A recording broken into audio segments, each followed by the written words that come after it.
अध्यात्म, ईश्वर और पराविद्या में रुचि रखने वालों को अक्सर एक प्रश्न का सामना करना पड़ता है।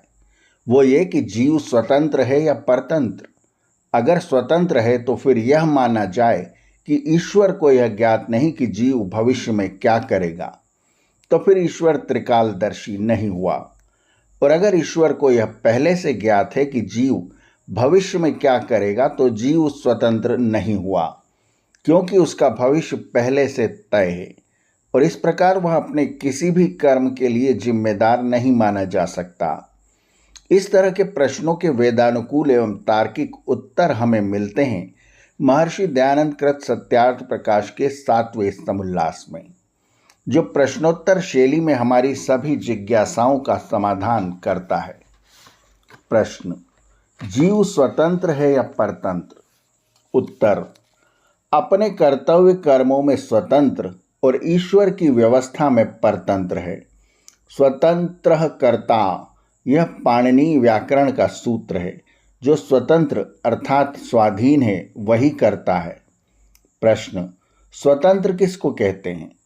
जिसके अधीन शरीर, प्राण, इंद्रिय और अंतःकरण आदि हों। जो स्वतंत्र न हो तो उसको पाप पुण्य का फल प्राप्त कभी नहीं हो सकता, क्योंकि जैसे भृत्य या सेवक स्वामी और सेनाध्यक्ष की आज्ञा अथवा प्रेरणा से युद्ध में अनेक पुरुषों को मार के अपराधी नहीं होते, वैसे परमेश्वर की प्रेरणा और अधीनता से काम सिद्ध हो तो जीव को पाप व पुण्य न लगे। उस फल का भागी प्रेरक परमेश्वर होगा। स्वर्ग नरक अर्थात सुख दुख की प्राप्ति भी परमेश्वर को होवे। जैसे किसी मनुष्य ने शस्त्र विशेष से किसी को मार डाला तो वही मारने वाला पकड़ा जाता है और वही दंड पाता है, शस्त्र नहीं। वैसे ही पराधीन जीव पाप पुण्य का भागी नहीं हो सकता। इसलिए अपने सामर्थ्य अनुकूल कर्म करने में जीव स्वतंत्र है, परंतु जब वह पाप कर चुकता है तब ईश्वर की व्यवस्था में पराधीन होकर पाप के फल भोगता है। इसलिए कर्म करने में जीव स्वतंत्र और पाप के दुख रूप फल भोगने में परतंत्र होता है। जैसे किसी कारीगर ने पहाड़ से लोहा निकाला, उस लोहे को किसी व्यापारी ने लिया, उसकी दुकान से लोहार ने लेकर तलवार बनाई, उससे किसी सिपाही ने तलवार ले ली, फिर उससे किसी को मार डाला।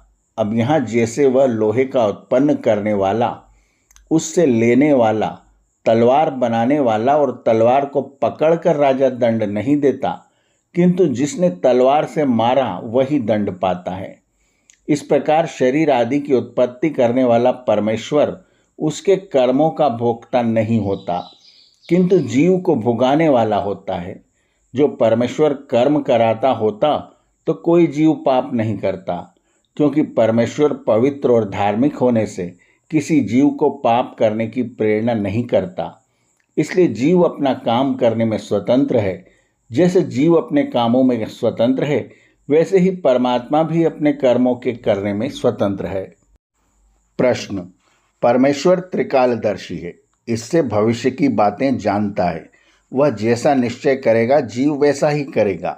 इससे जीव स्वतंत्र नहीं और जीव को ईश्वर दंड भी नहीं दे सकता, क्योंकि जैसा ईश्वर ने अपने ज्ञान से निश्चित किया है वैसा ही जीव करता है।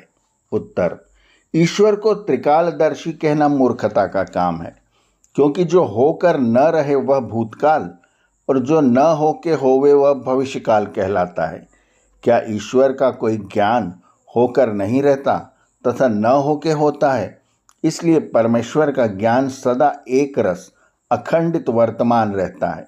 भूत भविष्य जीवों के लिए है। हाँ, जीवों के कर्म की अपेक्षा से त्रिकालज्ञता ईश्वर में है, स्वतः नहीं। जैसा स्वतंत्रता से जीव करता है वैसी ही सर्वज्ञता से ईश्वर जानता है, और जैसा ईश्वर जानता है वैसा जीव करता है। अर्थात भूत भविष्य वर्तमान के ज्ञान और फल देने में ईश्वर स्वतंत्र और जीव किंचित वर्तमान और कर्म करने में स्वतंत्र है। ईश्वर का अनादि ज्ञान होने से जैसा कर्म का ज्ञान है वैसा ही दंड देने का भी ज्ञान अनादि है। दोनों ज्ञान उसके साथ हैं और सत्य हैं, क्या कर्म ज्ञान सच्चा और दंड ज्ञान मिथ्या कभी हो सकता है? इसलिए इसमें कोई दोष नहीं आता। ऋषि दयानंद ने निश्चित ही इन प्रश्नों का समाधान कर बताया कि जीव कर्म करने में स्वतंत्र है, फल भोगने में नहीं, और कर्म करना हमारे सामर्थ्य में है, इसलिए शुभ कर्म करते रहें। और गीता के महावाक्य कर्मण्येवाधिकारस्ते मा फलेषु कदाचन के हिसाब से फल तो मिलेगा ही। आर्यावर्त की कहानियाँ चैनल को सब्सक्राइब करें और बेल आइकन के बटन को दबाएं, ताकि हम जब नया वीडियो लेकर आएं तो उसकी सूचना आपको तुरंत मिल जाए। धन्यवाद। नमस्ते।